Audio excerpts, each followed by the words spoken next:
بسم الله الرحمن الرحيم الحمد لله رب العالمين وصلى الله وسلم وبارك على سيدنا ونبينا محمد وعلى آله وصحبه وسلم تسليما كثيرا. Alhamdulillah. We've reached lesson 6 of our lessons on the absolute essentials of Islam. And in the last lesson we looked at purification. And just to review briefly, we looked at some of the basis of purification. So we saw that all the rulings of purification, all the major rulings of purification are found in just one verse of the Quran. Though other rulings are mentioned elsewhere, but if you consider all the various acts of purification, of tahara, wudu and ghusl, the ritual bath, and then tayammum, and what are underlying principles of ease and travel and gratitude, and what is the spiritual purpose of purification, all of them are contained in this one verse. What is the purpose of purification? Legally, why do we purify ourselves? Why do we engage in tahara?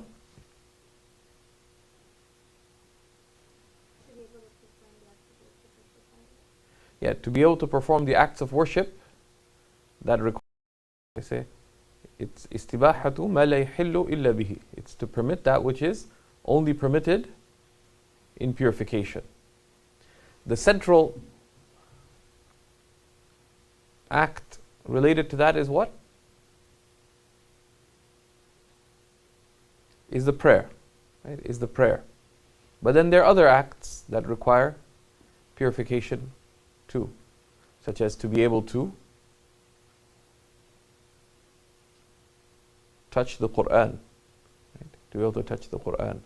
Or if one's in a state of major ritual impurity, to be able to recite the Quran. If you need ghusl, you need to make the ghusl before you can recite the Quran, and so on. So this is the legal significance of purification. And its virtues center on the fact that there's a principle in our deen that لِلْوَسَائِلِ حُكْمُ الْغَايَاتِ, means take the ruling of endings, or ruling of ends. So the means to fulfilling an obligation carries the weight of obligation within it. And you see that throughout. There's great virtue in going to the mosque. But it's not the act of going, it's because of what you do in the mosque. And of course, you'd only be rewarded if your intention is to go pray. If you're going to, for the masjid elections and you're one of the factions, there will be not much virtue in going to the masjid if you're just creating fitna and engaging in politics, right? So, but means take the ruling of ends. So, the virtues of purification, and we looked at some of them, they return to the fact that this is the means to fulfilling our acts of worship. We also looked at some of the spiritual significance of prayer. That why is purification half of faith, as the Prophet ﷺ described it? Why is purification half of faith?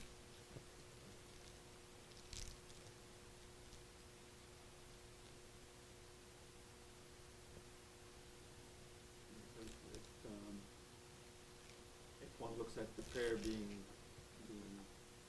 the central part of faith, then in order to fulfill it, you have to have purification. So why is it half of faith? So one is that if prayer is a central act of worship, then wudu requires it. But why is it described as half of faith? There's a number of reasons that we saw.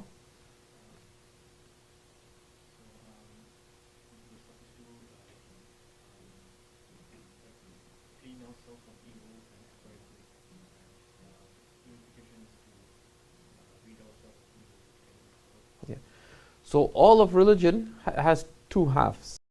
It has one half,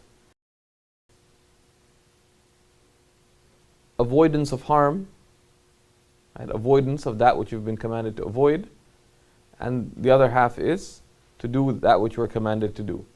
So purification is from the aspect of avoidance, and the other half is doing good aspect. Or that what we've been made responsible for are preconditions and the conditions, things that precede the actions we've been commanded to do, and then we have integrals, right? The actions that we've been commanded to do. So purification is the central condition for prayer, or it's simply for emphasis. Right? Another is that purification is a half of faith is not referring simply to the outward purification, but also the inward purification. There's one interpretation that here Iman is referring to the prayer. Right? And there's some support from the Quran about the use of Iman to refer to prayer. Just as many of the companions interpreted a number of the verses related to verses of Quran that mention Ya ayyuhalladhina amanu ista'inu bis-sabri was-salah, or you believe, seek assistance in patience and prayer. They said, what is sabr? Fasting. What is patience here? It's referring to fasting. Though the stronger interpretation would be that the basis is that words remain on their general implication. Today we're going to begin by looking at the wudu, but just to recap, the ritual bath, the ghusl. There's obligations, and we saw that there are three, but why are there three obligations for ghusl? Why the acts of ghusl three?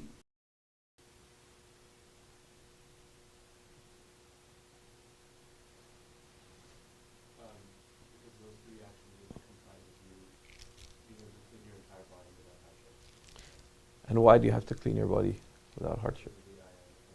Yeah.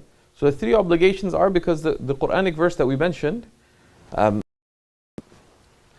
purification, the 5th surah, verse 6, the command there is وَإِن كُنْتُمْ جُنُبًا فَطَّهَّرُوا.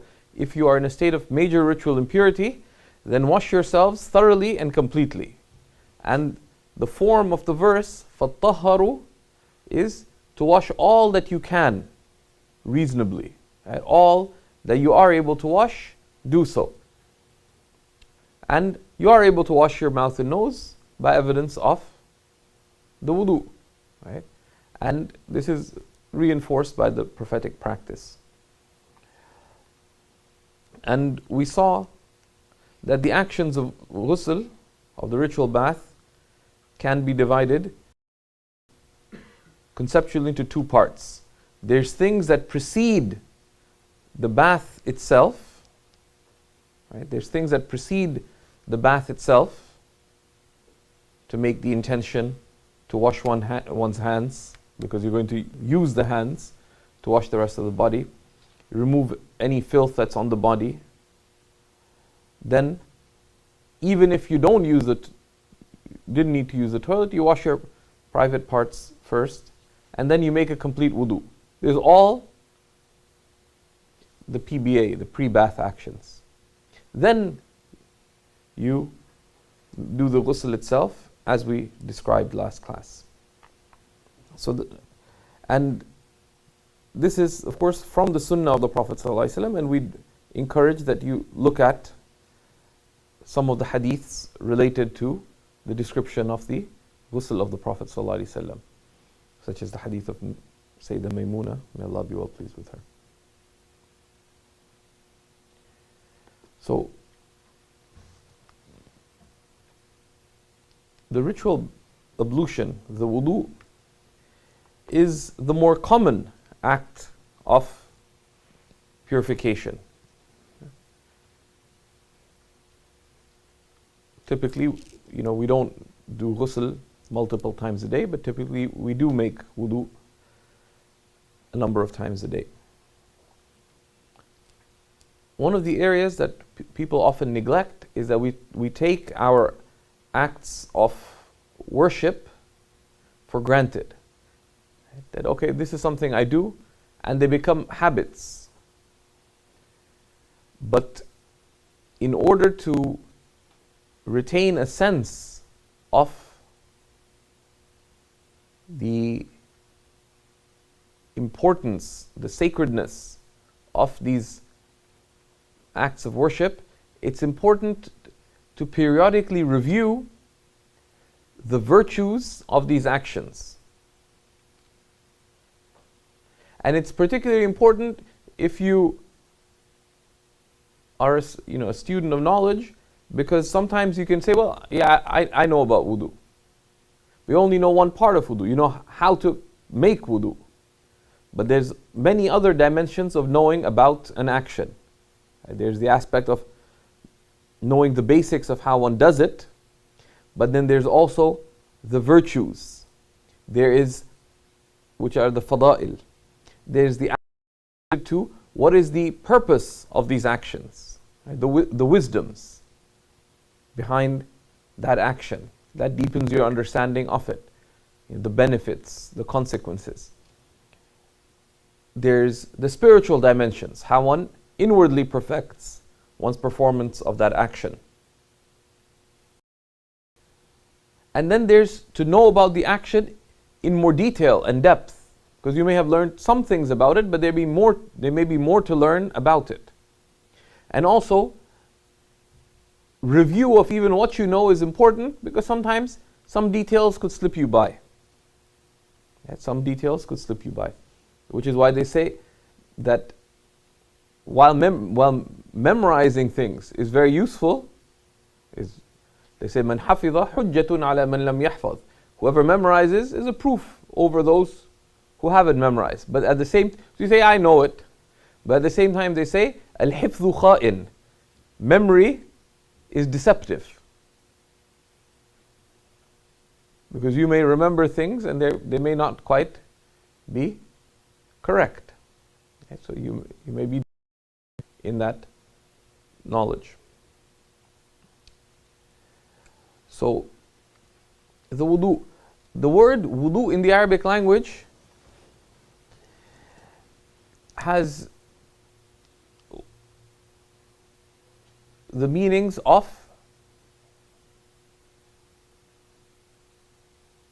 something being clean, being beautiful, and being radiant, from wada'a. Right? So, clean, something being pleasing or beautiful, radiant, right? Luminous.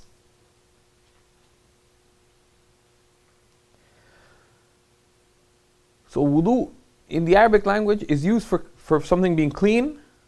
If you wanted to reduce it to two meanings, to something being clean and something being luminous, beautiful.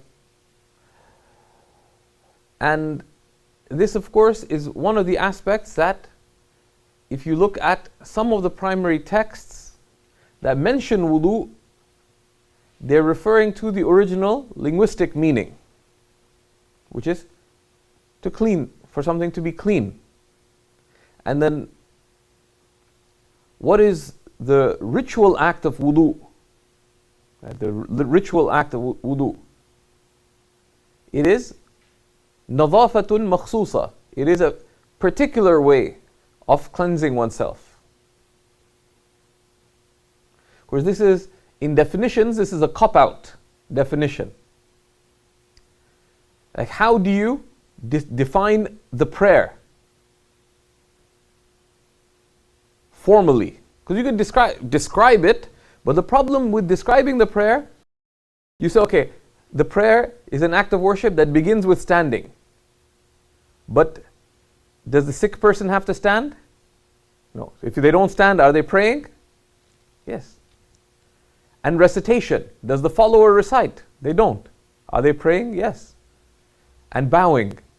If someone has back trouble or unwell or so many reasons, they could pray with head movements. You don't have to bend your back. And prostration, same thing. So what is the prayer? So one of the curious ways, sometimes and a definition, from what's sought in definition, for definition to be sound, it يشترط في لصحة الحد جامعا مانعا, that the condition of a sound definition is that it be comprehensive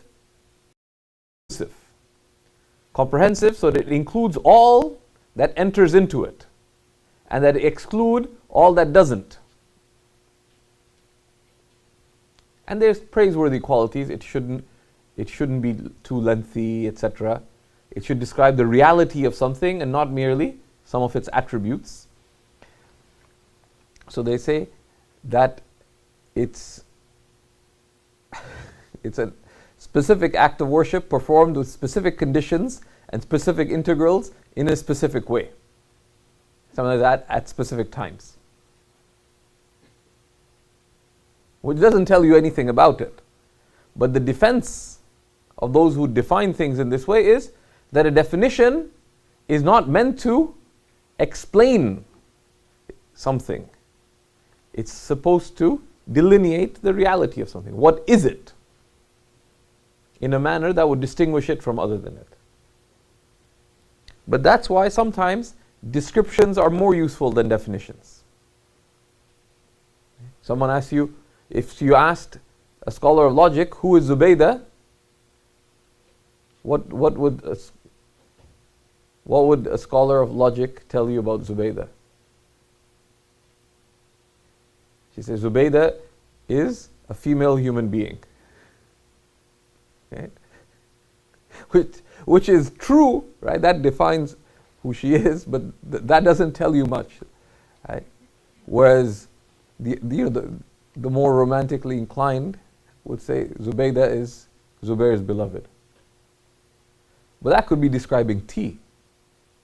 Right? Zubair could just love tea and not care about Zubaydah. But so some of the acts of worship are notoriously difficult to define. Right?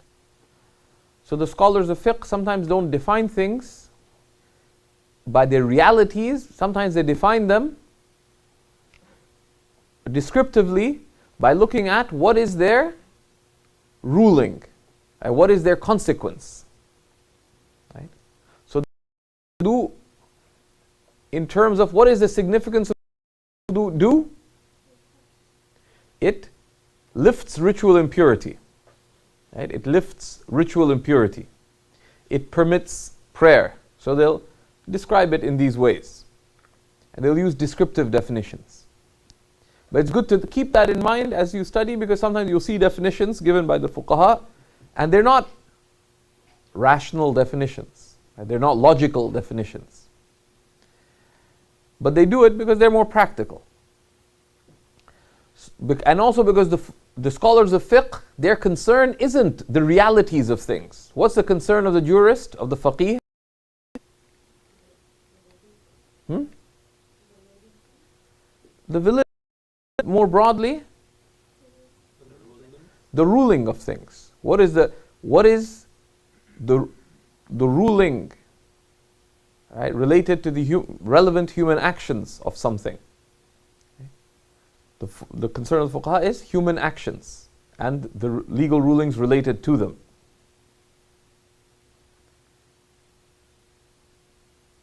So if you asked a faqih, what is a pig? They'll be annoyed, but they'll tell you, a pig is najis. Now that's not the reality of a pig. A pig is an animal like any other.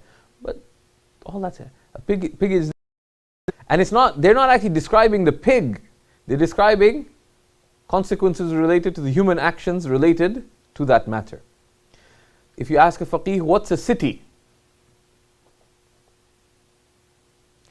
Now, What's a city? If you wanted the geographic, political geography or whatever, go look for a faqih. A city or a town is a place where you can perform Salatul Jumu'ah. And for it to be a place that you can perform Salatul Jumu'ah, they say, they give several descriptions, okay? Which you'll see if you cover. Why? Because their concern isn't what's the reality of something. Their concern is what are the legal rulings related to that matter. So often they'll describe things in that way.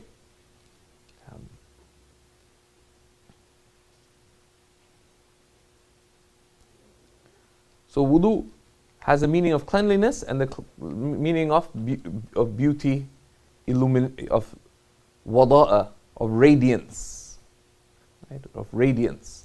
Which is why some of the hadiths mention that my ummah will come with shining necks and limbs from the traces of their wudu.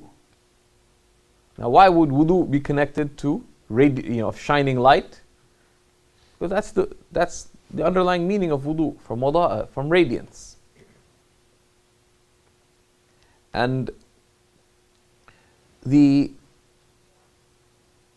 obligatory acts of wudu are all mentioned in that same verse, the 6th verse of the 5th surah. A good practice related to things like that is to at least make a plan to memorize such key texts. It's not a long verse. So one should memorize those kinds of texts if one is striving to be a student of knowledge. And one of the ways to do it is to break it into parts. Because the opening of the verse, for example, tells you about wudu. So you memorize that. Then it's okay. Then later I'll go and memorize the next part, and I'll memorize the next part. You can even break, in memorizing the Quran, even one verse you can break into parts. Right? And that's facilitated. Like you said, Ayat al-Kursi is difficult to memorize. Well, break it into parts. Allahu la ilaha illahu. Okay? That's not so difficult to memorize. Al-Hayyul Qayyum. Right? So you divide it in 6 parts if you must. Memorize little chunks at a time, and it makes it easier. So, but this verse is very important, because what does it say? Ya ayyuhal ladhina amanu, O you who believe, which is a call to attention. إِذَا قُمْتُمْ إِلَى الصَّلَاةِ, if you stand to pray, فَاغْسِلُوا وُجُوهَكُمْ, if you stand to pray, then wash your faces. وَأَيْدِيَكُمْ إِلَى الْمَرَافِقِ, and your arms up to and including the elbows. وَامْسَحُوا بِرُؤُوسِكُمْ, and wipe off your heads. وَأَرْجُلَكُمْ إِلَى الْكَعْبَيْنِ, and wash your feet up to and including the ankles. Firstly, this is a reminder that the Quran is not interpreted only literally. One assumes that things are literal, but one understands them in accordance with the usage of the Arabic language. Because if you took it literally, it says, if you stand to pray, then wash your faces. So let's say some random person called Halima. Okay? She reads the verse, if you stand to pray, then wash your faces. So what does she do? She takes a bowl of water with her. Stands to pray, so facing the Qibla, she now washes her faces, her arms up to the elbows. And then what? That's not what is meant. It means there's a type of indication of a text that is dilalatu tadammun. Right? Indication of what is necessarily implicit. If you stand to pray, what is implicit? 2 things are implicit. إِذَا قُمْتُمْ, if you stand to pray, what does it refer to? Does it refer to actual standing to pray? Yeah, it refers, if you intend to stand to pray, إِذَا أَرَدْتُمُ الْقِيَامَ, you wish to stand to pray. That's the first implicit thing in the verse. What's the second thing that's necessarily implicit that we know from other texts? Do you always have to make wudu? You always have to make wudu? No. So what is the second thing that's necessarily implicit? Yeah. وَأَنْتُمْ مُحْدِثُونَ, and you're in a state of ritual impurity. Right? Then do these things. So in إِذَا قُمْتُمْ إِلَى الصَّلَاةِ فَاغْسِلُوا وُجُوهَكُمْ إِلَى آخِرِهِ. If you stand to pray, meaning if you wish to stand to pray, if you intend, if you seek to stand to pray, right? So it's not if you meaning when you, but if you seek to. And the other part that's implicit is وَأَنْتُمْ مُحْدِثُونَ, and you're in a state of ritual impurity.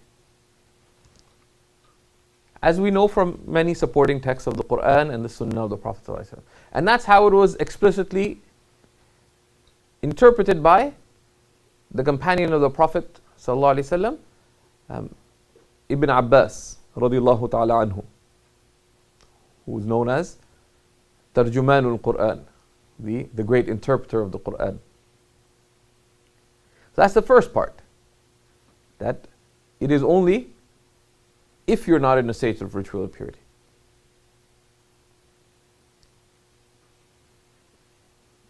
The second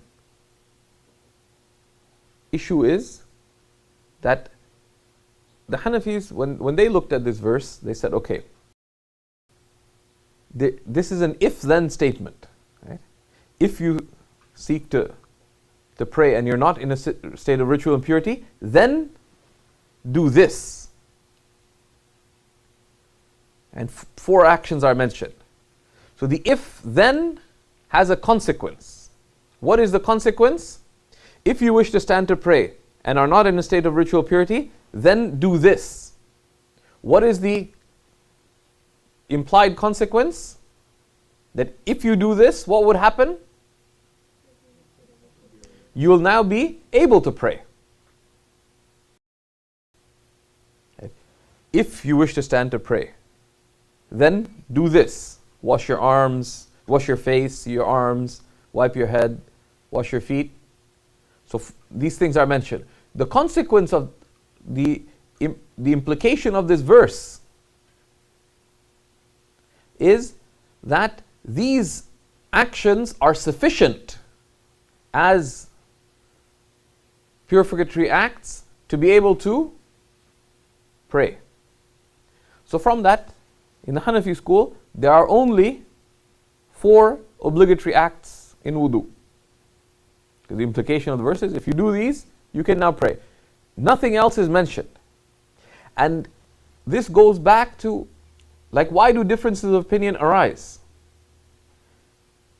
One of the is, how do you, 2 central reasons are, how do you weigh different texts? What is the evidentiary weight of different texts?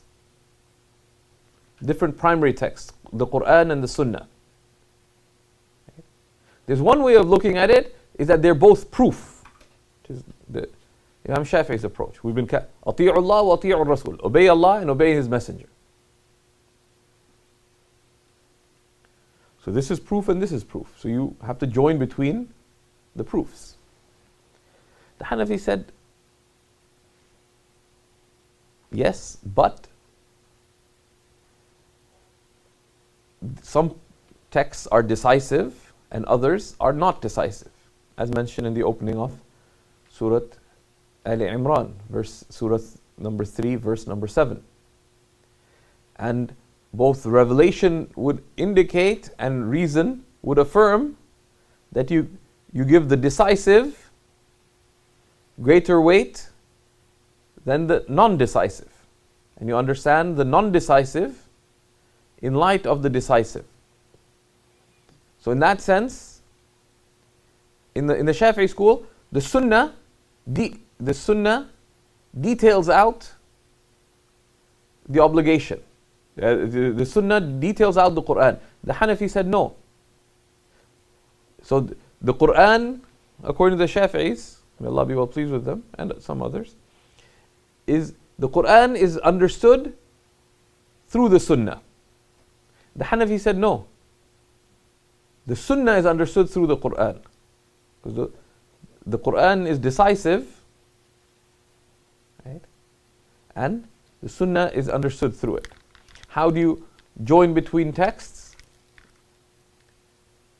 So here, the Quran mentions 4 things. There's other things that the Sunnah would appear to indicate are also required. So those are added to it. Okay. Okay. Imam Abu Hanifa did not see it that way. He said, no. You look at what the Quran affirms and then look at the Sunnah through what the Quran affirms. And you understand it in light of the Quran. So therefore, the Quran says there's 4 things that are required. What about intention? The verse doesn't mention it. So you try to understand it in light of that. So okay, so the intention here, well, you need it for reward, but it's not required because it's simply a means. And means, you don't need to intend the means. What about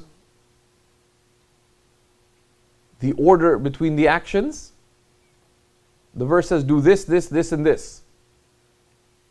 The order is not affirmed nor implied by the verse.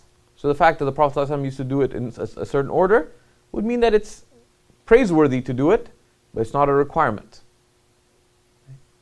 What about beginning in the name of Allah? There are some scholars in other schools who held that that's an obligation.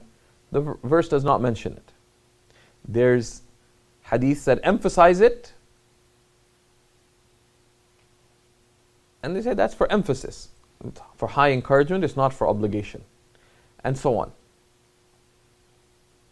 So differences of opinion arise because of, number one, how different texts, how much weight is given to different texts, and then how you join between texts.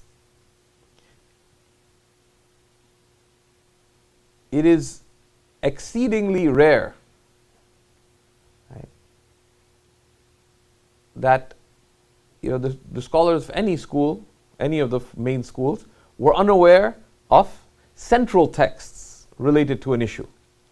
There may be some secondary texts, but the evidentiary texts, the core, they're aware of. The difference arises not because, oh, he didn't see that hadith, which is far-fetched. Right? Rather, that how do you join between those hadiths? Between those, the verses related to an issue, the hadiths related to the issue, and the principles of how you join. So, given this verse, Hanafi said there's 4 obligatory acts. Everything else that's emphasized in the Sunnah is emphasized. It's a Sunnah. It is not an obligation. There's many virtues mentioned regarding wudu. Right? And I would encourage everyone to try to read the chapter on ritual ablution, and we'll include that as one of the recommended resources for the class, from the Gardens of the Righteous, Riyadus Salihin.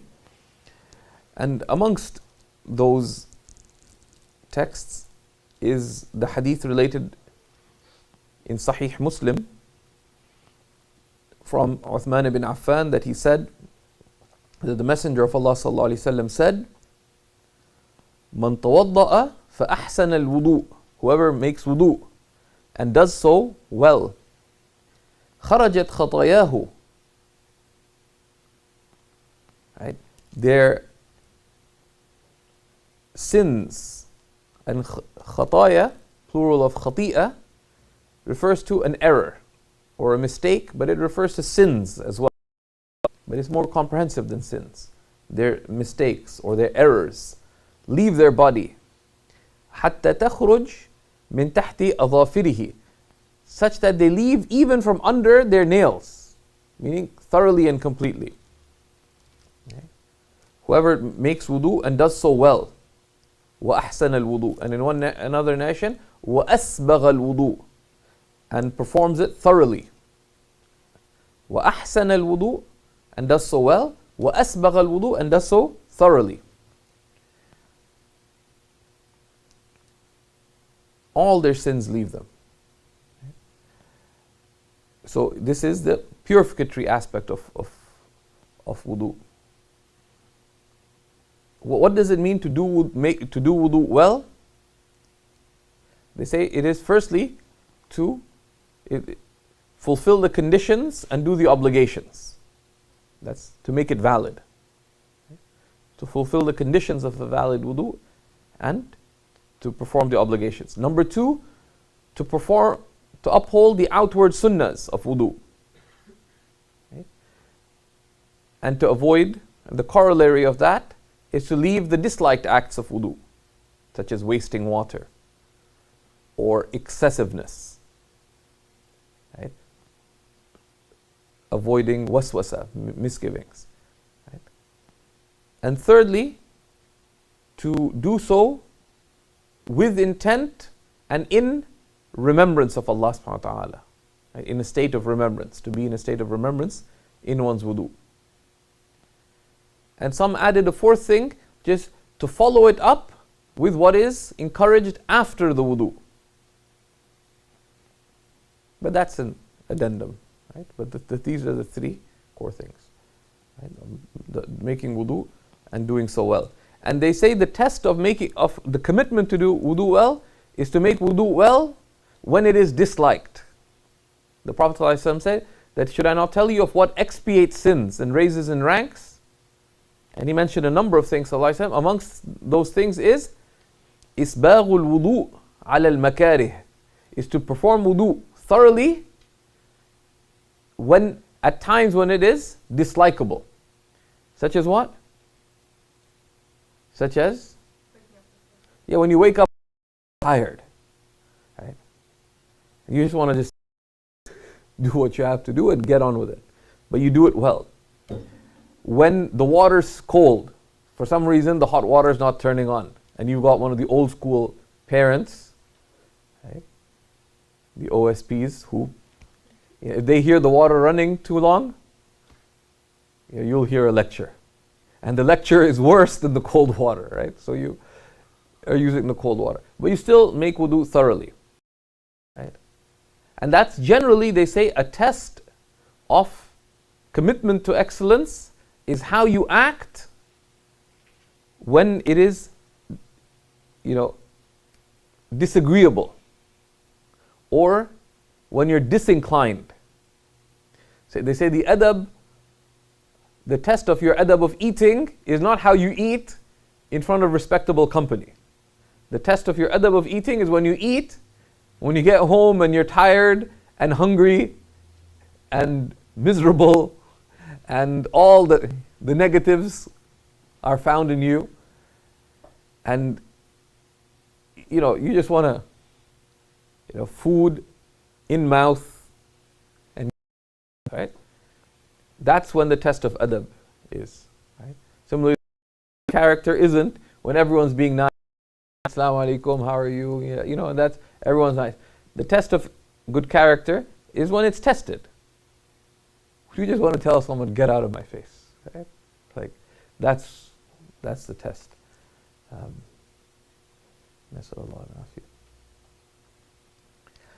So the obligatory acts of wudu are very straightforward. There's 4. Right?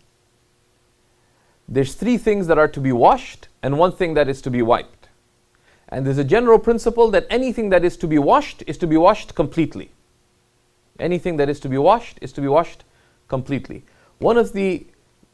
Although you wouldn't believe it if you heard contemporary Arabs, right, because modern Arabic isn't really Arabic, like Shaykh Hamza mentioned once, a newspaper article that he thought was really interesting, Shaykh Hamza Yusuf. So he took it with him to Mauritania. It was written in Morocco or something. So he asked Shaykh, his teacher, Murabat al-Hajj, that, could I read you something? So he read it to him. And Shaykh Hamza's Arabic is stunningly good. When he finished reading it, Murabat al-Hajj asked, what language was that in? And of course, Murabat al-Hajj is someone who is not just a scholar, and not just a great scholar, but he's also a master of the Arabic language. He has published commentaries in Arabic grammar. He has a commentary on the Ajrumiyya. He has a commentary on the Alfiyya. Right? He has poetry that he's authored in classical Arabic, etc. So Shaykh Ahmad said, well, it's in Arabic. The newspaper article. His head and said, well, it's not any Arabic that I know, right? Because modern Arabic, much of it is from all kinds of foreign sources. Journalistic Arabic, much of it is actually just translation, French and English expressions. They have things that if the ulama heard it, they wouldn't have a clue. They say things like wujhat nadar. What's wujhat nadar? Point of view. You use that 150 years ago, like they would be confused. They'd have to think about what you mean, right? And so one of the characteristics of the Arabic language and why the Arabic language is the vessel for the final revelation, right, and is the language of the final prophet, is the amazing nature of the Arabic language. One, in terms of the accuracy of the words. The accuracy of the words. A lot, so much so that each word has unique meanings. It could be strongly argued that there are no synonyms in the Arabic language. There's a position held by some of the scholars of the language, like Ibn Faris and others. Every word is unique. Others said there's some things that are effectively synonyms. That depends what you mean by synonym. Is their primary meaning the same? But even said no, but still it conveys unique shades of meaning. So much so that the Arabs were the greatest authors of dictionaries. But they did not write dictionaries of synonyms. Because there aren't each word. So for example, there's dozens of words for a camel. But each one has unique names. The Arabs had the Arabs had strong relation to the camel, had strong relations to wine, had strong relations to the desert. And in desert, one of the things you'd end up talking a lot about is love. Right? Because you'd fall in love at an oasis, and you went one way, the person you fell in love with went another, and you'd never meet them again. They have all kinds of meanings for words for love. But each one has a unique meaning. You cannot say that they're synonyms for love. Each one has unique meanings. That's one of the reasons Arabic was chosen as the language of final revelation. The preciseness of the words. But secondly, so the strong relationship between words and the meanings that they indicate. And the levels of meanings that are understood by them with precision. Right? Which were later detailed by the scholars of legal interpretation, of textual interpretation, usul al-fiqh. But also the relationship not just of words, but between words. Right? And it's almost, Arabic is like a logical language in that sense. That if you say wash your face, right, it means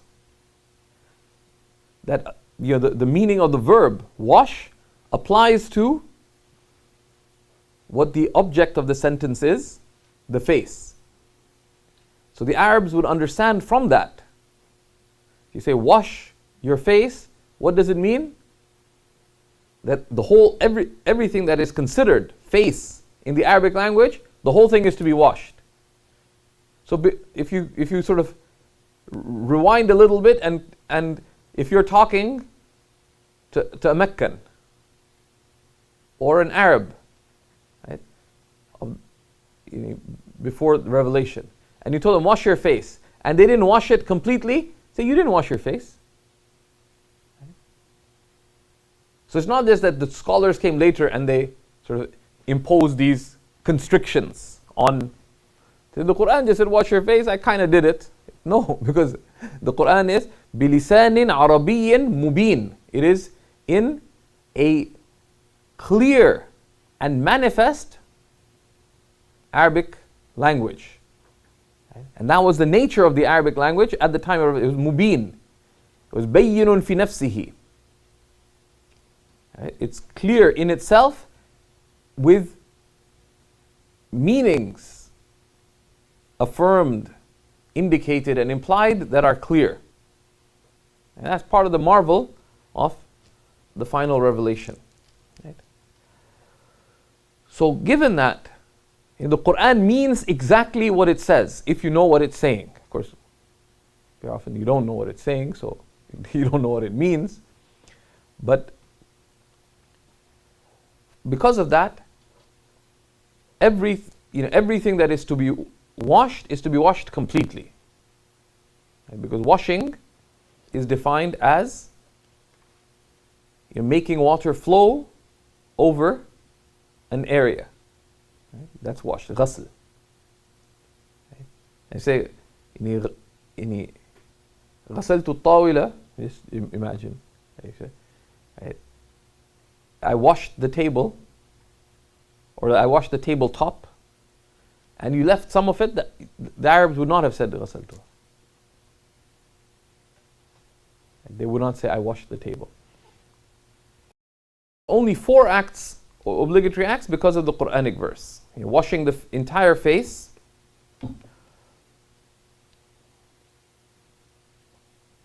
washing both arms up to and including the elbows, wiping a quarter of the head, and washing both feet up to and including the ankles. So washing is to make water flow over an area. And the nature of water is that it flows. So wiping is for wetness to reach an area. That's wiping. Wiping, you don't have, normally you'd wipe with a wetted hand. But let's say, you're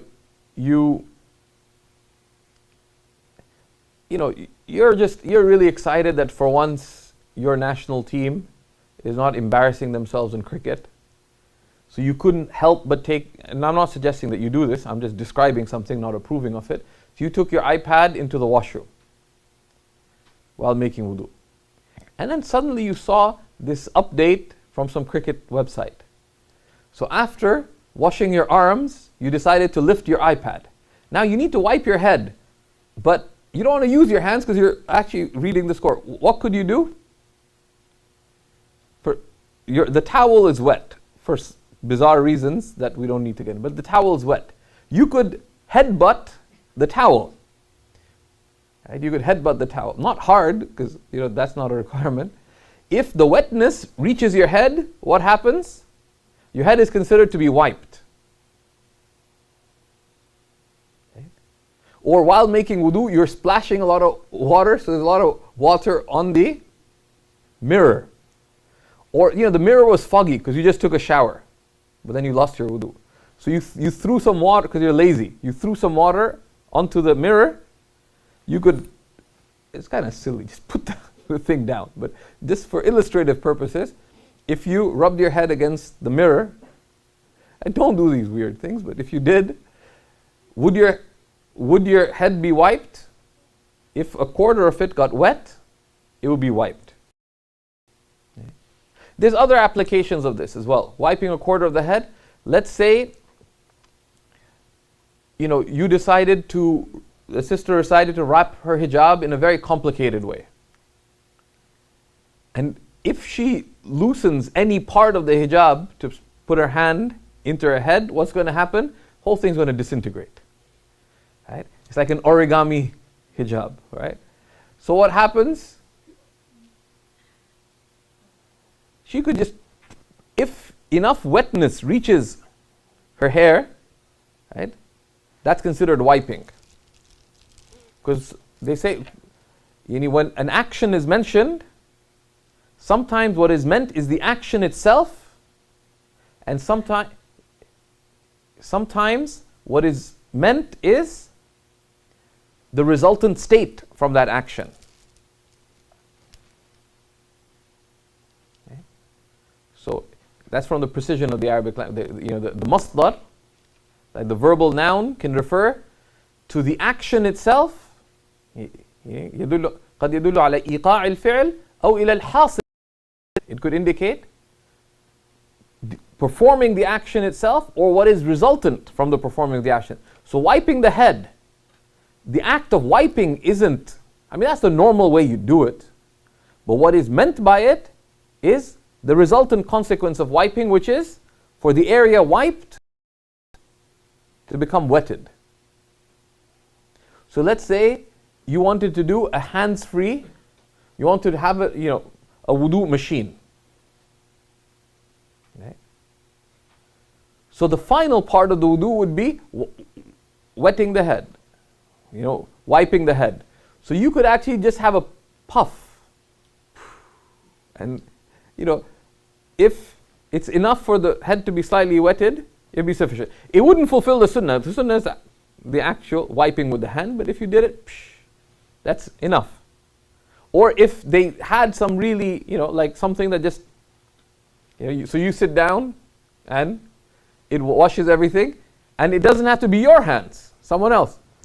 Or let's say, we'll see, order is not obligatory in wudu. So Uncle Jamil comes out of the washroom and he's like dripping wet, right? So he pats you on the head. You weren't wearing a kufi, let's say. Says, "Beta, mashallah," and he keeps hitting you. Like some uncles, especially when they get old, they don't just hit you once on the head, they hit you like 3 times. They hit you 3 times on the head. So, and what happens? You feel that, you're pretty sure that more than a quarter of your head is wet. Right? Because what's sought is the result of the action. It's not the act of wiping, but it's the consequence of wiping. So washing is for water to flow over the area. And you don't have to make it flow. If it's raining and you stood in the rain and it flowed, that's sufficient. If you jumped in the lake, that's sufficient.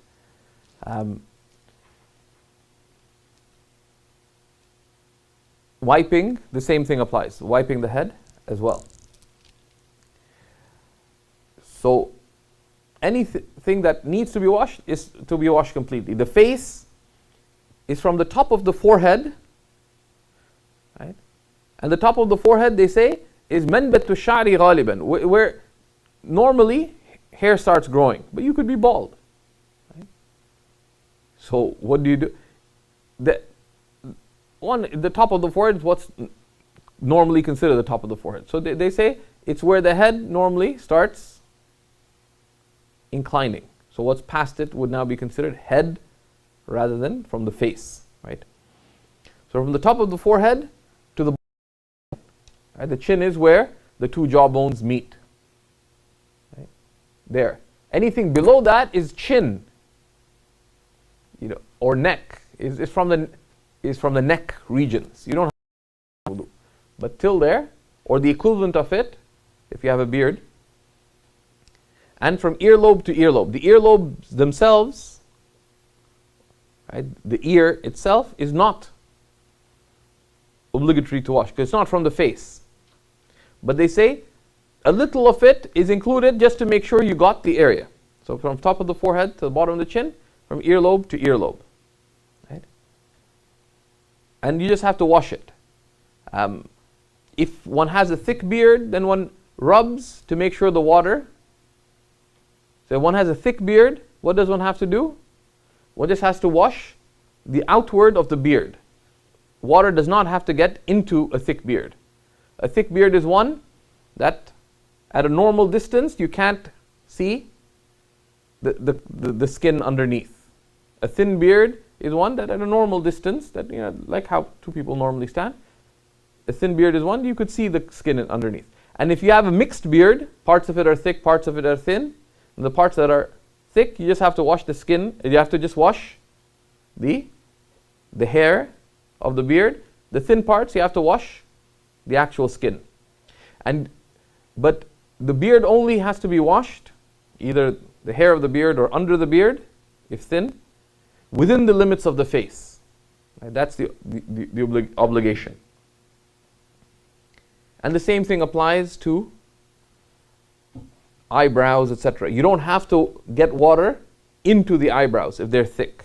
If they're very thin, such that you can, at a normal distance, see under the eye, the skin itself clearly, then Well, if water flows over there, you can assume it got there, right? Because the nature of water is that it flows and spreads. Okay? So none of this should make you doubt. If you pour water over your face, the basis is that it'll cover the area. Of course, don't try to defy gravity though. The obligatory acts of wudu, that you pour water from the top of the face, from the bottom.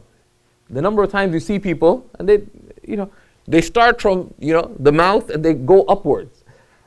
It's a noble effort, but you're trying to defy gravity. Don't. Right? So you wash the face, right? And rubbing is a facilitative means. It's sunnah. You rub once to make sure. You wash both arms completely, up to and including the elbows, right? Because the elbows and ankles in the feet enter into the washing, and you need to be careful about that.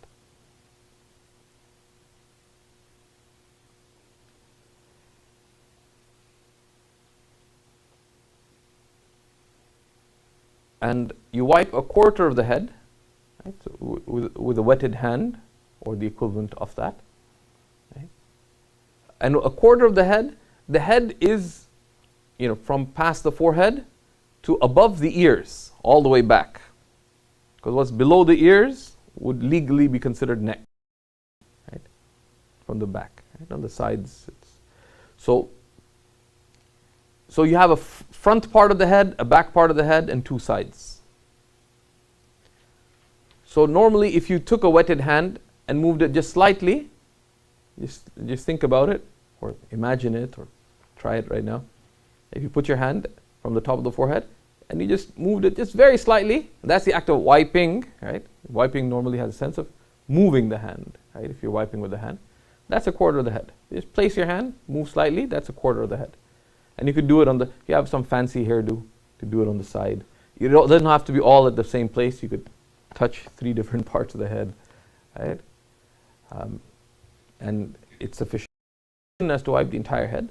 But sometimes someone has a dry scalp, so you just have to do a quarter where it isn't dry, for example. And wash both feet completely, including the ankles. How many times do you have to wash? Just once. The obligation is to wash just once. And one should practice this. Some people take a long time to make wudu. Just to know how to do it, one of the practical things to do is practice doing just the minimum, so you know how to do it, number 1. Number 2, so that you know how to act when you're in a rush. So you know how to act when you're in a rush. And also you realize how wasteful most of our wudu is. And we'll just practice it right now. Oh, I don't think my wife is here, so I can do this without accompaniment. Okay. So if we'll just move this to the side. I wasn't planning to do this, but the Prophet ﷺ, for the complete wudu, used to use less than half a liter of water. But you can make wudu with under 200 milliliters of water. And for your sake, I'll take my socks off too, so we can make a complete wudu.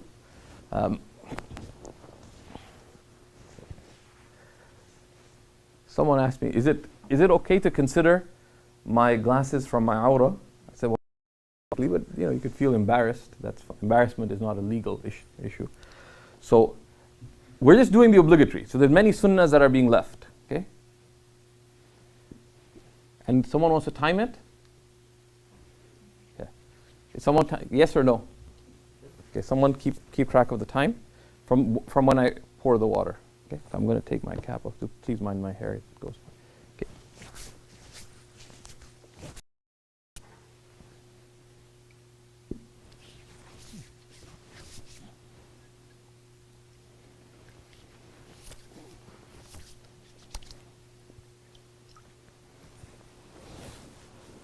Okay.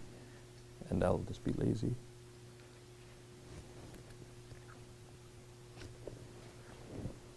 This is not the ideal means, but And if you were to that's done. How long was that? Yeah, that was slow. But if you're not tired and uncaffeinated, it's easy to do it and everything's done. The elbow test, it passes it. Although you don't need to look at, there's no sunnah of staring at your elbow. Okay, and I've tested it. Dry elbows do not indicate. If you just help me lift this. Dry elbows do not indicate that your wudu wasn't done properly. It is possible for you to wash your elbow, but yet it appear to be dry. And yet it appear to be dry. And I used about, how much water is left here? Yeah. How much water is left? More than 3/4 or 3/4. Okay, half. Okay. He's an optimist, inshallah. Alhamdulillah. So you can do the obligatory actions in about 20 to 30 seconds. It's easier from a tap than it is from a cup. It's easier from a jug. Inshallah, maybe someone could actually, because once we do the sunnahs of wudu, maybe someone could bring the gooseneck kettle with water. So that's it. So, some people say, my son's prepared. So you can make the minimum wudu in 20 to 30 seconds. And we'll see, you can make the sunnah, the minimum wudu. You can make the whole sunnah wudu in less than a minute with all the sunnahs. And we'll look at that. But the minimum wudu, you're in a rush, right? And it's good to just practice it sometime, just for the sake of knowing what to do. So you woke up and there's only 3 minutes left for Fajr. I can't pray it in that time. Of course you can. You could make a 20-second wudu and to learn how to make a minimum prayer.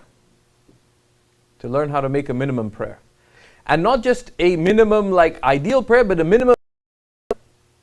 To illustrate this point, Imam Abu Hanifa once was traveling with Abu Yusuf, his main student, on a journey. And it was Fajr time. And the Hanafis pray late in Fajr time because of in Tirmidhi that pray Fajr when أسفروا بالفجر فإنه أعظم للأجر. Pray Fajr when it's bright, for it's greater in reward. Right? But it was getting late in the time. So Abu Yusuf kept looking at Abu Hanifa. Abu Hanifa kept smiling at him. And he kept looking at him and he kept smiling at him. And then it was like, time's almost up. Abu Yusuf didn't know what to do. And Abu Hanifa said to him, lead us in prayer now. So Abu Yusuf said, Allahu Akbar. And he realized that there wasn't even enough time to recite the Fatiha twice. So what do you do? So Abu Yusuf, of course, uses judgment. He recited 4 verses in one rak'ah, 3 in the other. So he recited the whole Fatiha once. Because he couldn't do it twice, so he did it at least once. And he recited thereby at least the extent of 3 verses of Quran as well. So if you can't do all the wajib actions, you do what you can. And it's don't do things like that. That was for educational purposes. So that's the obligatory wudu. It's very straightforward. The 2 key things are, what is washed? Wash it. Okay. And that's it. That's it. To wash it completely, then you learn how to do it. And after that, so you fulfill the command as commanded. And you don't go beyond that. You don't go beyond what is commanded. There's a few issues that arise, right? That if you do these 4 actions, what is the consequence? If you do only these 4 actions, what is the consequence? Yeah, it's valid. It's valid and you can pray. You've done what you've been commanded. The obligatory is what you've been commanded to do, and you're not excused from not doing. Generally speaking, right? Generally speaking. So your action would be valid. But if you omit the sunnah, you're missing out on reward, for example. What about the intention?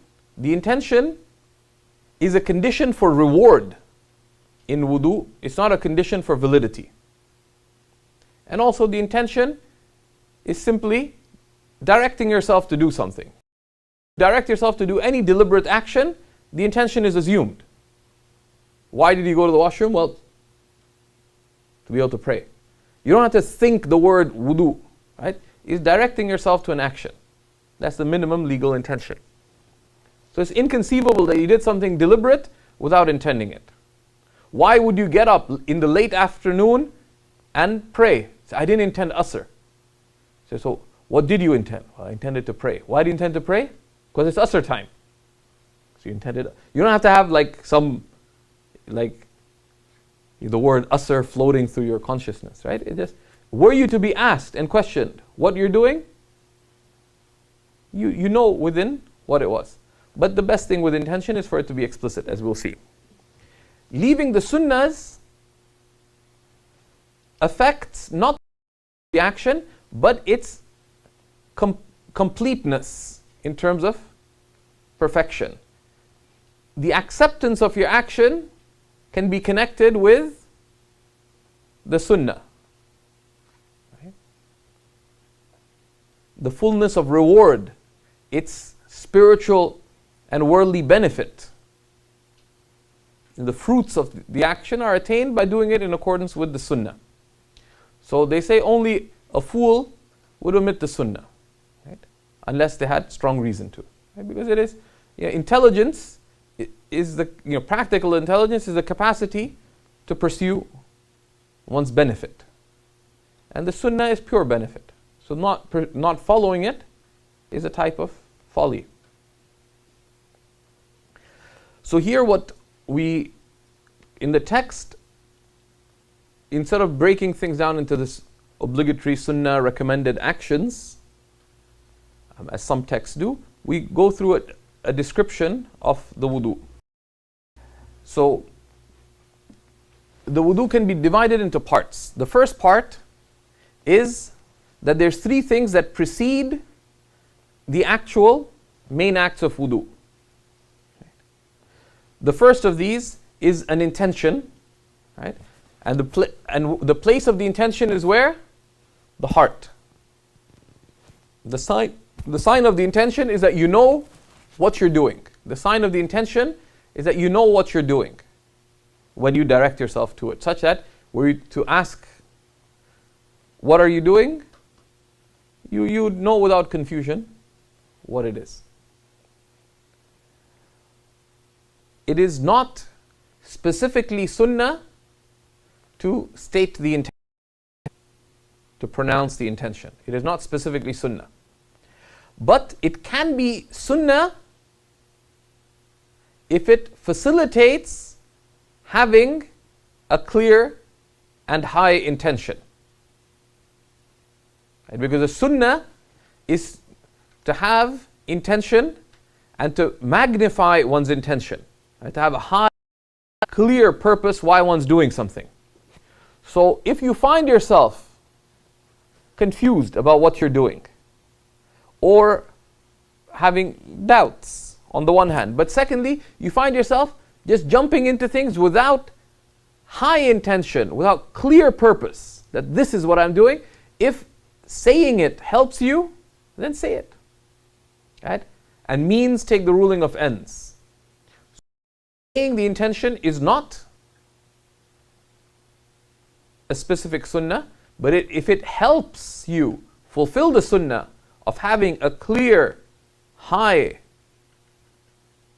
intention and purpose, then it's praiseworthy. And what is intention? They define intention as قصد الطاعة والتقرب إلى الله عند إيجاد الفعل. It is to resolve, right, to direct oneself, to perform an act of obedience, and to draw closer to Allah at the beginning of the action. So the intention has three parts. The first part is قصد الطاعة, direct yourself or to resolve to perform an act of obedience. And this applies to anything. And we're talking here about the intention that is of obeying Allah subhanahu wa ta'ala. It applies to wudu. It could even apply to eating cheesecake. Right? What is the act of obedience in there? That you're eating, you're eating from the halal, you're avoiding the haram, you're sharing it with others. But obedience is acting as commanded. And the command is not just the command of obligation, it's also a command of permission. You're having of the permitted, and you have praiseworthy motives in it, and to draw closer to Allah. Right? وَالتَّقَرُّبِ إِلَى اللَّهِ أي وَقَصْدُ التَّقَرُّبِ إِلَى اللَّهِ. So the first part, the resolve to perform an act of obedience, is the presence of intent. Second is the consequence of the intention. How much are you rewarded? To the extent of the meanings of drawing closer to Allah that are present in your action. The intensity of that meaning. عند إيجاد الفعل, and the time of the intention is when you begin. Right? Is when you begin the action. And that, it may seem mechanical, but any action you should think about these two things. What am I doing? Right, which is to define, how is this an act of obedience to Allah? And why am I doing it? Which is the meanings of drawing closer to Allah. In everything. Right? In everything. There's a reader on intentions and sincerity on seekers that we'll include as part of the readings for this class, and so you can expand your reading on this topic. So that's the intention. Its place is in the heart. So you pause for a moment and you think, okay, what am I doing? I'm making wudu. Why am I doing it? To draw closer to Allah subhanahu wa ta'ala, right? By obeying His command, by following the sunnah of the Prophet sallallahu alaihi wasallam, by performing wudu with excellence, so that it can expiate for my sins, right? So that it prepares me to pray with excellence, etc. So you think about the meanings of drawing closer to Allah out of gratitude for His blessings, in fulfillment of His rights of lordship, and in fulfillment of my duties of slavehood, right, etc. As an expression of love for Allah subhanahu wa ta'ala, right? Seeking His love by acting in accordance with the sunnah. There's numerous meanings, and that one should pause and reflect on this. Okay? And then, so one begins with three things: intention in the heart, and then one washes one's hands, and one says, Bismillah, right? One begins in the name of Allah. Washing the hands, the sunnah of washing the hands is up to and including the wrists. And this is the sunnah where washing the hands is called for. So for example, it is a recommended sunnah to wash one's hands before eating. Some people sort of wash their fingers, or they wash the right hand. But you may need to use your left hand as well. You wash both hands after eating. If you're adept biryani eater and you know how to use just 3 fingers or whatever. So I didn't use my pinky even, right? It's a sign that you know how to eat with your hands. They say you don't. Depends on what you're eating, of course. But you still wash both hands, right? Whenever washing hands is called for, you wash both hands.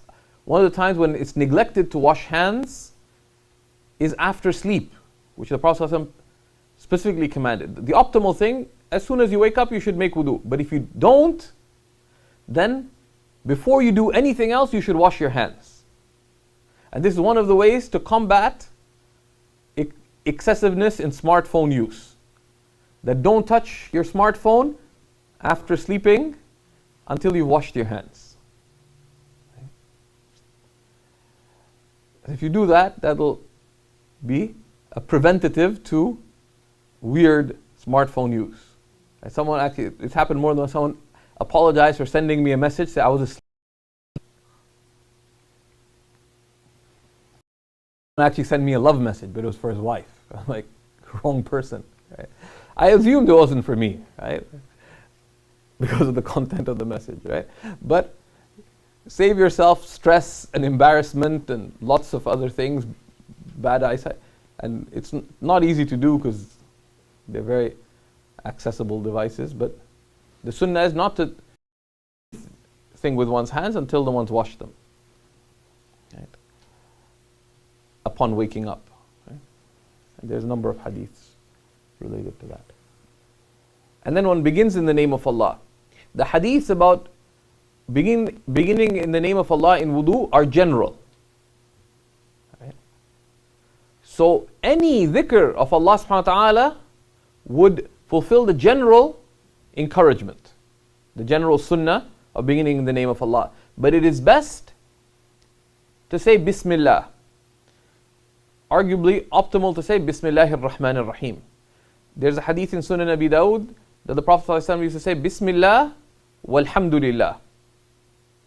So some interpret that he said specifically Bismillah walhamdulillah. Others understood it to mean that he said Bismillah meaning Bismillahir Rahmanir Rahim.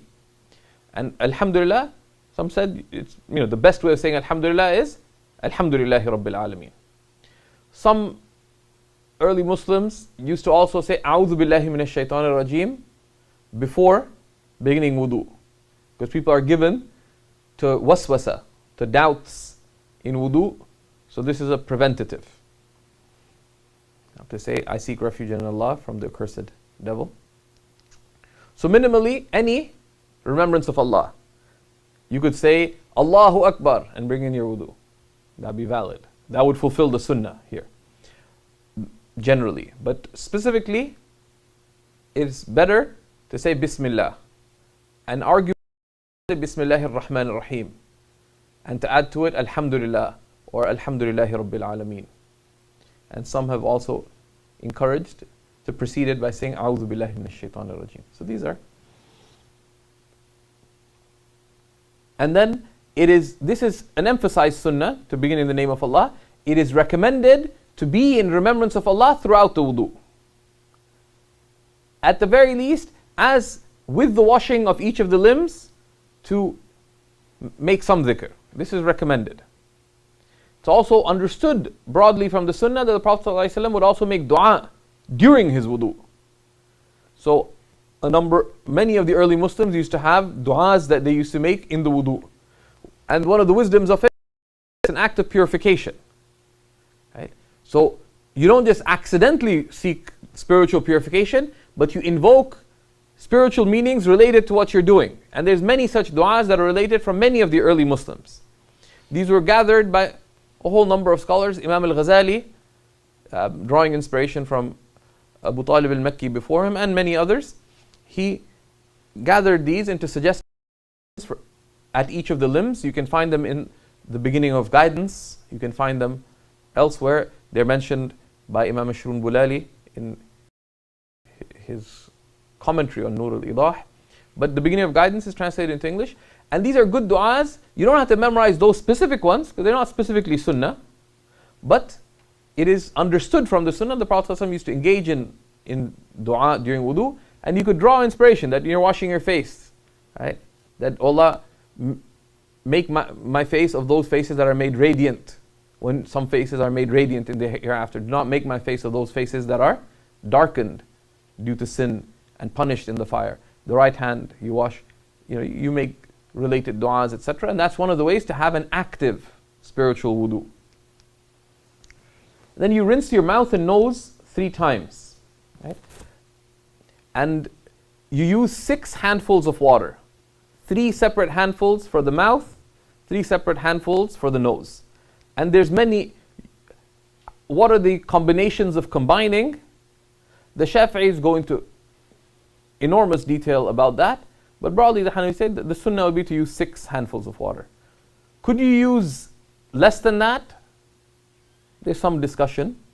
But the mouth is everything till the back of the mouth. Right? So you take the water in and you make some effort to get the water. If you just tilt slightly, it gets to the back of the mouth. Water moves and the mouth is not such a big place. It's already It's already moistened anyways. So water spreads in the mouth. So you don't need to worry about that. But you just take some means of getting water back of the mouth. You don't need to tilt your head completely. And you can experiment if you wish. But exaggerating the washing of the mouth is recommended. So the basic sunnah is fulfilled by just tilting the head slightly such that you get the water to the back of the mouth. But going beyond that is recommended, such as by that which is just before gargling. Gargling itself is understood to have been done by the Prophet ﷺ sometimes, but making sounds, especially in public, would be contrary to the sunnah, because contrary to etiquette. Okay? And there's no report of the Prophet ﷺ making loud sounds in front of anybody while making wudu. So that's not, so all the strange sounds that come out of the wudu area. Okay? Someone actually asked, can I put on earplugs when I make wudu? If you want, there's nothing makruh about it, as long as I mean, it's not a condition to, get water into your ear canal, but just if you did, so exaggerating the washing is recommended, but it's not a requirement. So you don't have to gargle in wudu. It's not even an emphasized sunnah. It's recommended, but if you're in front of others, you don't make noise. Right? And you don't waste water. Right? The optimal thing is, when you take the water for each rinsing, you turn off the tap. Right? Or at least, it's difficult to turn off the tap, minimize the flow of water. Waste. So you rinse your mouth, and then as part of the rinsing of the mouth, you brush your teeth. Right? You brush your teeth.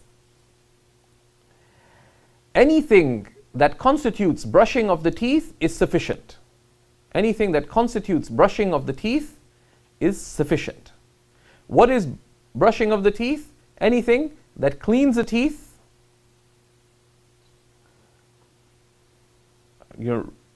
and removes bad smell. The general bad smell. If you have unusual bad smell, then that's required specialism. But in the general case, it cleans the teeth and removes bad smell with some instrument. So the toothstick, the siwak, is the optimal way of brushing one's teeth, because that's a specific practice of the Prophet ﷺ. But a toothbrush also fulfills the sunnah. The toothbrush also fulfills the sunnah, except that you can't normally carry it where you go. The benefit of the siwak is you can carry it at other times. And there's many times when it's recommended to use the siwak, to brush one's teeth. Right? It's from the sunnah. If you've been out all day, before you go home, is recommended to brush one's teeth. If after eating, it's recommended to brush one's teeth. Before meeting with people. Right? So the siwak is very practical in that, because it's very pocketable, and it does not require adding toothpaste to it for it to be effective. So learning how to use it would be from religious concern in that sense. But using it, one should learn how to use it properly. One of the things with using the siwak is that displaying the use of the siwak is not from the sunnah. Right? So you're rocking around, looking like you lost your mind. You're brushing your teeth, like walking down the street. You'll think you're crazy, because when you see someone using a toothbrush, I mean, there's some people who do anything, right? I mean, there's people who walk naked, right? Like that, but we're talking like in normal, dignified conduct, no one would brush their teeth in public, and the believer does not do anything that is undignified.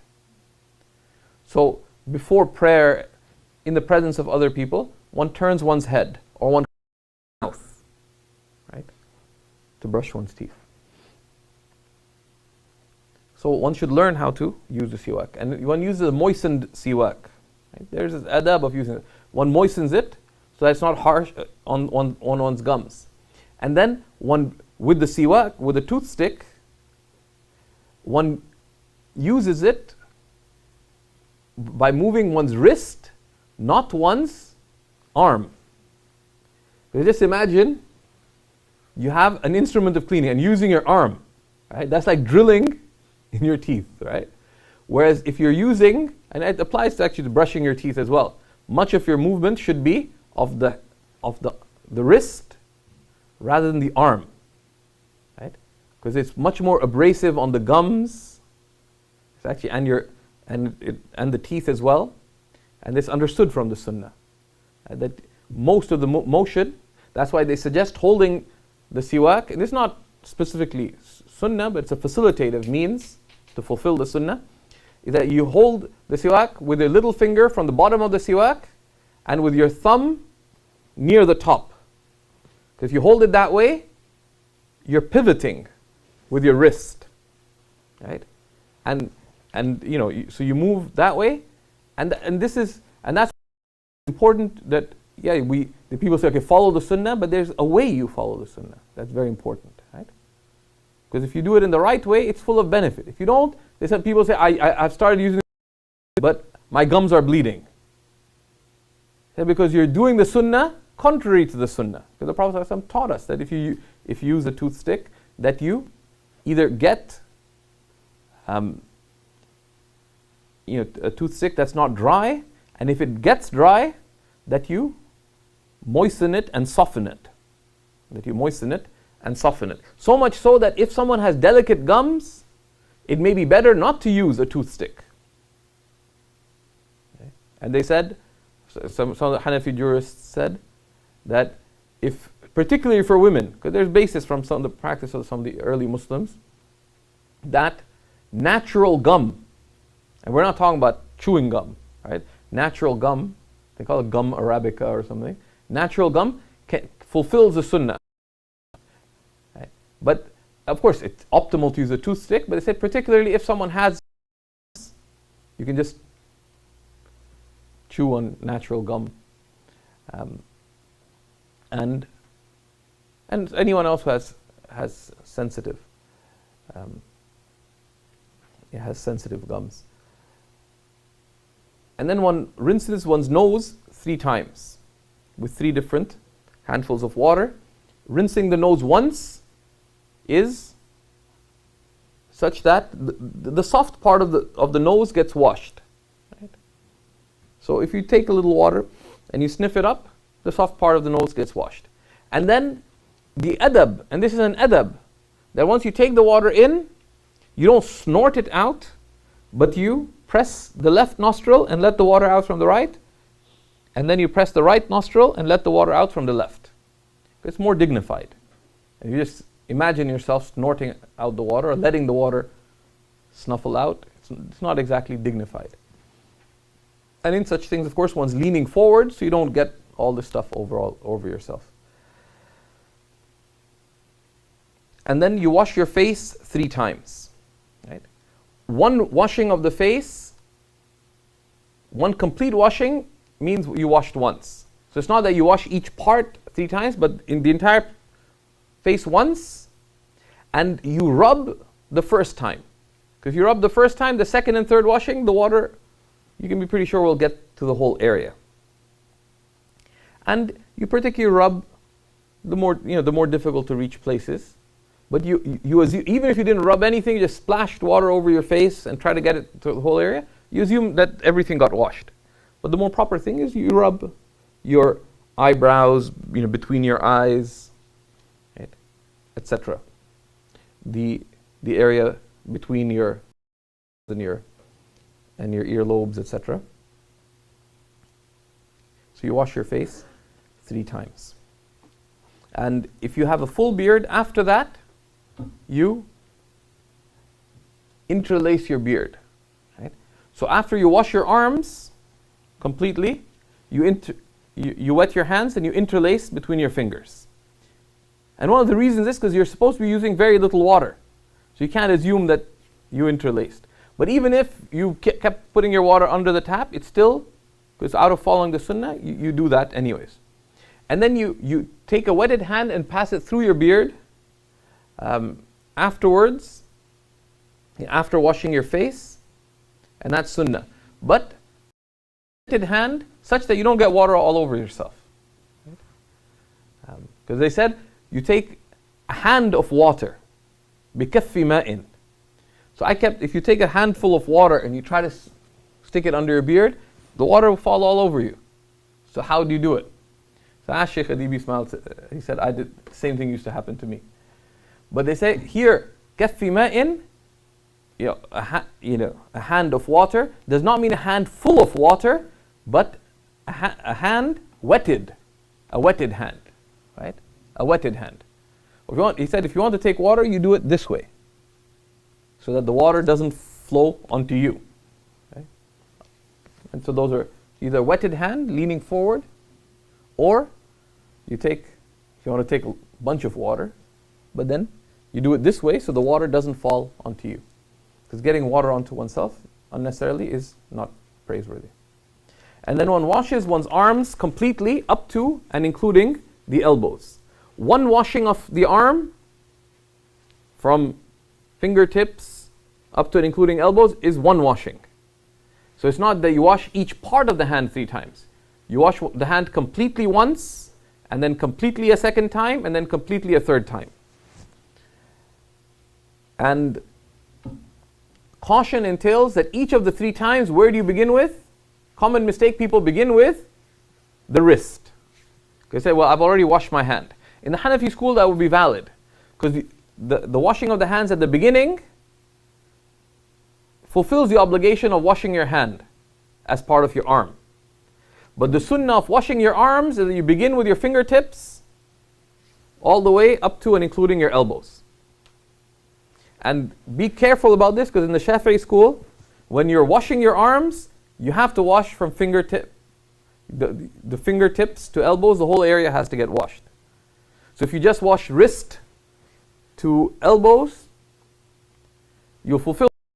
You wash your hands at the beginning or elsewhere, but you will not be fulfilling the sunnah properly. Okay, so take care of that. Okay, so you wash from fingertips up to and including the elbows. And you wash the elbow area completely. If you stare at your elbow, it has 3 parts to it. There's a pointy part, and there's 2 sides. So you get the whole area. Okay, you get the whole area. If you get confused, did I ever do that before? The assumption is that you did. But going forward, you do things properly, so you get that whole area. It is not, and if you make water flow over the area and you rub, you should assume that you've done it. You will not see anywhere that it's sunnah to stare afterwards. There's no sunnah of staring in wudu, in ghusl, and even more so when you cleanse yourself. Okay? Okay? There's staring at your private parts from our deen, right? So basically, one learns how to do things right, one does them as described, and don't do anything more. If you have any inclination of doing more, ignore it, or seek clarification before you try to act on that, because that typically is waswasa. Going beyond what is described is waswasa. Unless you're going beyond it on the basis of knowledge. They say, well, there's other things that are praiseworthy to do. But just adding on things oneself, that's excessiveness or misgivings. And both are contrary to the sunnah. It's not better to do more. Right? The right thing to do, caution is not to do more just in case. Caution is to do what is more likely to be more pleasing to Allah, which is to follow the sunnah and to stop at the sunnah. Because Allah subhanahu wa ta'ala tells us in the verse of purification, يُرِيدُ اللَّهُ بِكُمُ الْيُسْرِ, Allah wishes ease for you. And the sunnah is a means to ease. Going beyond that is from leaving ease. Let me make sure, let me stare at my elbow, let me do this. Right? And people fall into bizarre things. Right? There's people who even, like in removing filth, do I need to have a mirror to look at myself when I wash my rear to make sure everything was clean? I said you need more than a mirror to make sure of that, right? And that's excessiveness. And there's all kinds of excessiveness just to make sure, right? One of my friends, we went together to the masjid. He had to go make wudu, so I was waiting for him because we got We thought we heard the adhan, but it was something else. We're engrossed in a theological conversation. It's actually the guy selling gas tanks. So we get to the masjid, he went to make wudu, and he disappeared for 40 minutes. Into his doing wudu or being in the washroom, I went to pray because they called the iqamah. The prayer was finished. I did my sunnahs, greeted everybody. Where's my friend? Oh my God, is he still in there? And he was still in there. Because he heard something about you have to rid yourself of all traces of urine. Someone told him that very excruciating steps, but then said put a lot of tissue paper in there and jump up and down. But this is like an Arab toilet, Arab washroom, and so it's tiled, and he's jumping up and down, and there's water on the floor, so he fell. So he had to then wash his clothes, but then the clothes were wet, and then he had doubts about how he washed his clothes. So bizarre. Then he said, just in case, let me take a shower. And one thing after the other, and that's and what's the purpose of all that? These doubts, as between the shaitan and his waswasa, and between your nafs, which is disinclined to obey Allah subhanahu wa ta'ala, all of this is meant to make religion difficult for you so you don't do it. Right? So you wash your arms 3 times up to the elbows. So you follow these sunnahs that are described, and you rub. Right? You rub once, and that's sufficient caution. You let the water flow over the area and you rub, that's it. And just make that one way of avoiding waswasa is if you rub the first time you wash, and you should be able to do a mental check that this is enough. Because if the first time is enough, the second and third are confirmatory. And then you will have no place for misgivings. But if you do have misgivings, you ignore them. And then you wipe 1/4 of the head above the ears, and that's the obligation. The sunnah is to wash the entire head. So you take a wetted hand and from past the top of the forehead, and you go to the back. And once. Wiping once is sunnah. We don't, in the Hanafi school, we use if you just wet your hand once, and you wipe your head. You don't wipe 3 times unless it's with the same water. Right? The general practice of the Prophet ﷺ is that he wiped once. Sometimes he is described as having wiped 3 times, but that's an exception. But they don't mention using new water. So the same wiping once, twice, 3 times, right? Either for emphasis, or for example, if you've been sweating, you want to do it, extra. You don't wipe with renewed water, because if you wipe 3 times with new water each time, it becomes as if you wash the area. And what you're commanded to do is wiping. And the sunnah in general is you start from front of the head, back. And to go past the back slightly is recommended as well. So you go past the top of the ears, down, that is recommended. And that's what's considered to be wiping the neck. It's from extending the wiping of the head, because the neck legally begins from below the top of the ears. Okay. So it's not an independent sunnah, it's a sunnah of extension. Right?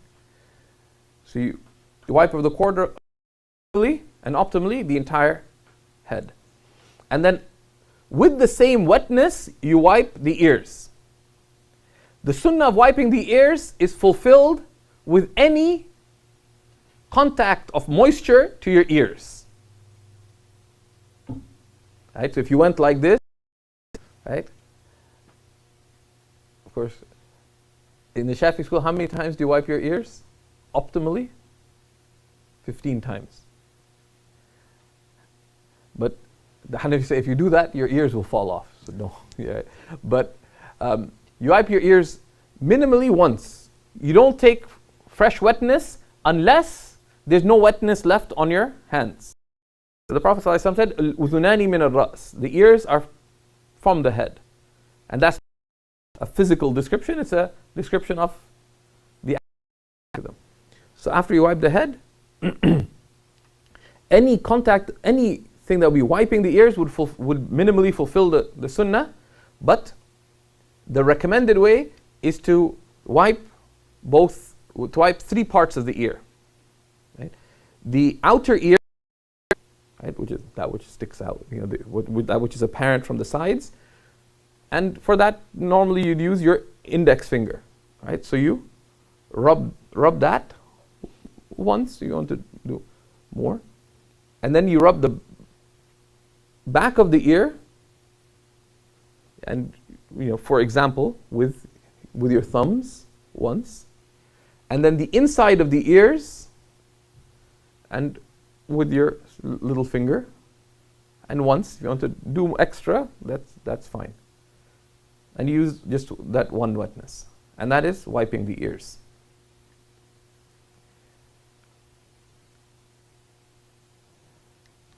And then the final 2 acts of wudu, you wash your feet 3 times. You wash your feet 3 times.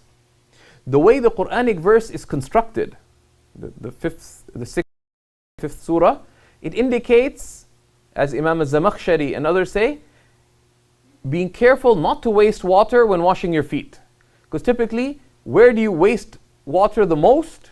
You waste water the most when washing the feet. One is after you finish wiping your head and ears, there's a natural interval till washing the feet. So if you're using a tap, why is the tap on? That's the first wasting of water. Then we're prone to misgiving because the foot, whether you bend down to wash it or you raise your feet, it's awkward to wash. So you could become either busied in that awkwardness or just be prone to confusion. So you do extra to be careful. So don't waste water when washing your feet. The sunnah would be to begin with the toes and end with the ankles, and to wash a little extra to have gotten the whole area. And after washing the feet, you between the toes for emphasis. Okay? So you pour water, beginning with the toes, and you rub all the way up to the ankles. Once, pour water again, twice, pour water again. That's it.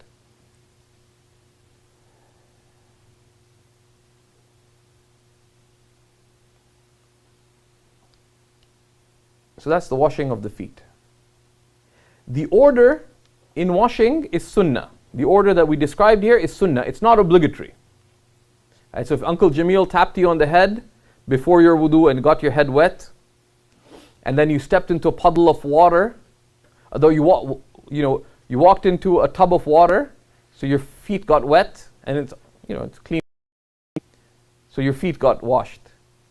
And then you felt thirsty, so you drank a glass of water, so you washed your mouth. And then you thought maybe your nose is bleeding, so you took water into your nose, so your nose got washed. Right?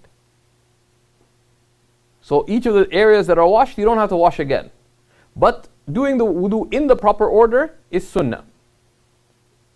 Also, avoiding interruptions in wudu generally is a recommended sunnah. That when you're making wudu, you make wudu and you don't interrupt it with other things. Though if you did, it doesn't affect validity, and you don't have to repeat it, but you could be following the El Clásico while making wudu. Right?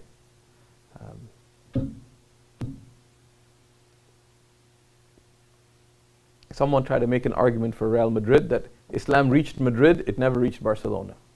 I don't know how true that is. But either way, doing something else while making wudu is contrary to the proper sunnah of wudu. Excessive interruptions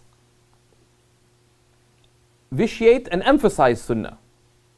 Right? An excessive interruption is such that in normal conditions, the limb that you just washed would have dried. Okay? So let's say you're expecting the delivery of an important parcel. So you washed your right arm. You went, picked up the parcel, there's no import tax or anything, so you go back, your limbs are still wet, you can continue. and it wouldn't be sunnah to restart. But let's say your Uncle Jamil and the doorbell rings while you're washing your right arm. And it takes you 5 minutes, it takes you 10 minutes to be polite to him, but tell him, not a chance, beta, you can't marry my daughter. Took you 10 minutes to get rid of him. So by that time, your right arm, the limb that you're washing has dried. In that case, can you continue your wudu from where you left off? Continue? Yes, it will be valid to continue. But the sunnah would be that in that case you restart. Right? So in general you avoid interruptions. An excessive interruption, does it affect the validity of your wudu? No. But if the interruption is excessive, is lengthy, then it would be better to restart your wudu. But let's say you carpool to work and Zubair comes right after being rejected terminally. Poor guy. So he messages you, say, come down now or you don't have a ride. So you've done all your wudu except wash your feet. But you wanted to be on wudu when you get to work. But you're running late anyways. So when you get to work, you want to be on wudu. Can you just wash your feet half an hour later? An hour later? Yes. It would have been superior to make a complete wudu, but you just want to take a quick break, pray Salat al-Duha, and get back to work. So sometimes it may be better, like if you're running late, because being late for work, right? If it is part of your contractual obligation to be at work on time, you're obligated to be at work on time. So you realize that you're going to be late if you don't leave right now. You could interrupt your wudu and complete it at work, as long as nothing in between. Or, the foot washer's dilemma. You're about to put your foot in the sink when your boss comes in, lower your foot. You smile, take a stroll in the washroom, right? And when he leaves, wash your feet. Right? Although sometimes there's merit in just being straightforward. I know people, actually, someone who comes to the hub, he became Muslim because of the foot washer's cult, right? Which we'll explain some other day. And sometimes, actually, I had a da'wah opportunity at the Paris airport, because I was just waiting, because French aren't exactly the most in love with Islam, and I was tired. I didn't want to get into any complicated situations, but I had to wash my feet. I wasn't wearing thick socks or anything. So I was just waiting till it cleared up, stuck my foot in the this guy comes out of one of the toilet stalls. And he starts cursing. I said, but positive cursing. He said, beep, it's hot, isn't it? So he took off his shirt, right? And he started splashing water all over himself. Because he thought I was washing my feet because I was hot. It's summer. So and he's like, thanks, man, that's so cool. Right? And he just drenched himself. I started to be careful, like I was wiping after myself, because you using other people's property is an amana. So you avoid interruptions.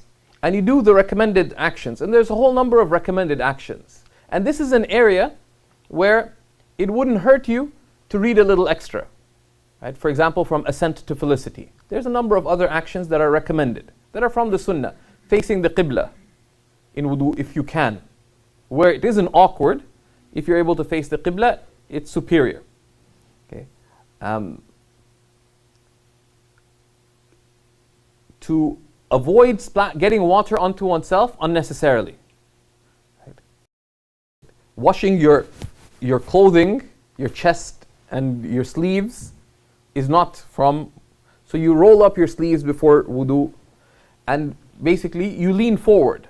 You lean forward, it falls, as it will, it doesn't fall onto you. Right? And you don't use excessive water, you don't splash water onto yourself. One, it's unbecoming. Right? And number two, it'll get onto you, which is not proper. You engage in remembrance of Allah throughout, and you recite the dhikrs related to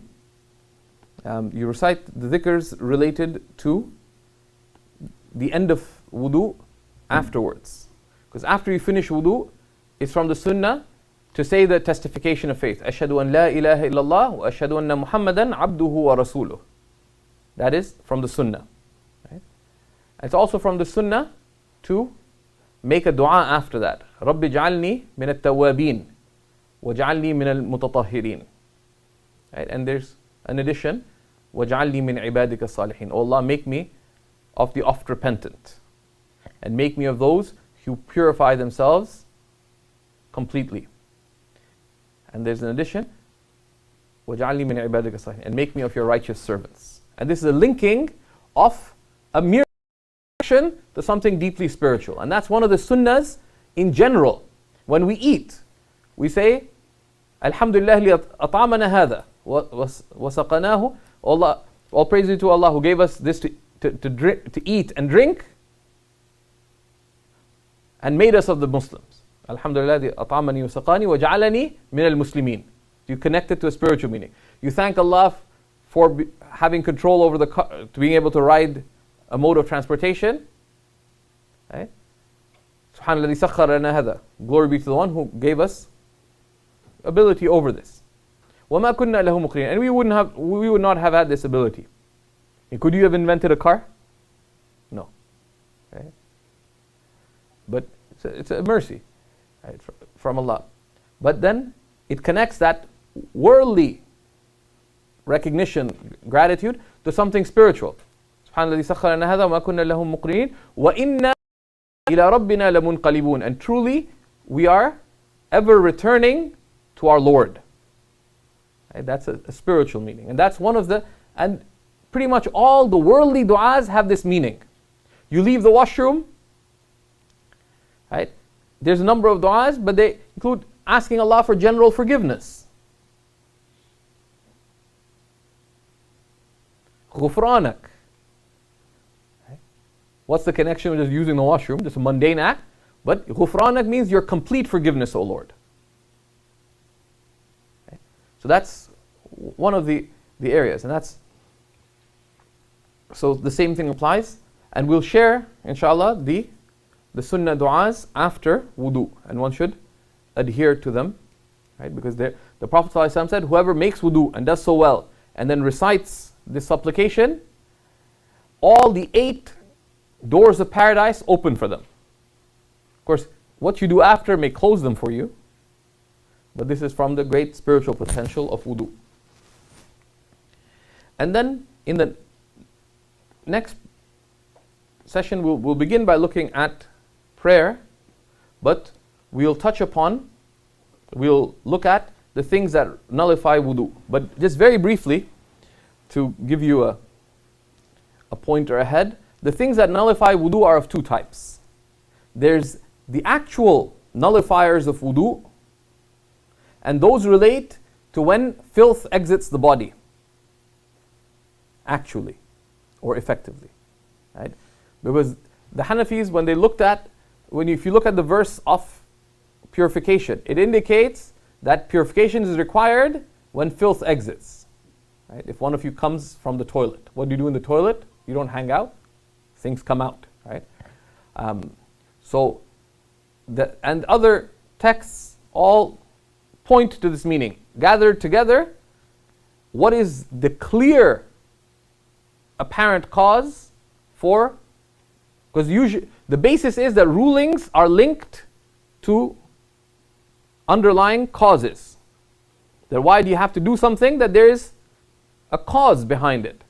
So looking at the various evidences, the clear cause for wudu is what? Is the exiting of filth. So some things are from actual exiting of filth, whether from the urine or excrement or anything else coming out from the private parts, filth that flows from elsewhere, vomiting a mouthful. Other things are effective nullification of wudu. Sleep if one is not seated, meaning why does it require wudu? Not because of the act of sleep, but because if your rear is not seated and you sleep, your limbs relax, so what happens? Invariably, gas is highly likely to come out. So it's because of, And gas is not filthy. Why does it break wudu? Because it passes through the area where filth passes through. But the gas itself does not become filthy. Right? Loss of intellect and sanity, etc., it requires wudu. Why? Because in those states, you're very likely to lose control over your bodily fluids and holding them in. The other things, the two private parts touching in a state of arousal, because in that state, something is very likely to come out, and that's a point of required caution. And laughing out loud in prayer is punitive. No filth came out, but it's punitive. Right? So that's effective nullification. So, and we'll look at that very briefly. It doesn't require much time, and then we'll begin with prayer. There's a number of areas to purification that are not covered in the absolute essentials, because it's meant to be a basic primer. But here, if one is, trying to understand thoroughly, one would quickly read the areas related to, particularly the removal of filth, which is significant. I had to make a judgment call, and I consulted a number of my teachers whether to include a section on removal of filth here or not. But the advice was no, because someone's learning the very basics. The basis is they don't have any filth on you. If someone has filth on them, it's kind of obvious. No one's going to pray with a whole bunch of blood on them. Or I've got a bunch of excrement on me, but I'm going to pray anyways. Right? It's almost common sense before it's a religious requirement. But so the advice was not to include it, and a lot of the basic primers at this level don't. Right? This text is based on certain texts, authored in Arabic in Turkey, because Turks do things in interesting ways. The text that is based on each it begins with everything that's obligatory. In ghusl, in wudu, in prayer, in this, in this, in this, then everything that is wajib. And so the order was a little confusing, so we consulted. But that's an area to look at, and we'll include some resources on that. And there's a number of other areas of purification that are also of significance, and you can look at Ascent to Felicity, for example, or similar texts for that, بإذن الله تعالى. وصلى محمد وعلى آله وسلم تسليما كثيرا. So we'll begin by looking at